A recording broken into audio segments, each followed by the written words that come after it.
ఇక్కట్టులు, ఇబ్బందులు నిన్ను చుట్టుముట్టినా, ఈ లోక మనుషులు మనల్ని చేరదీయలేదు అని బాధపడకు. ఎందుకంటే మన ప్రియమైన యేసయ్య మనల్ని చేరదీయకుండా ఉంటారా? నీ మనసుని సోలిపోకుండా జాగ్రత్తగా ఉంచుకో. ఇక్కట్టులు, ఇబ్బందులు నిన్ను చుట్టుముట్టినను,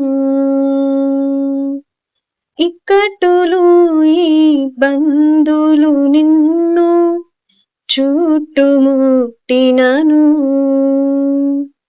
ప్రియుడు నిన్ను చేరదీసిన ఆనందం కాదా?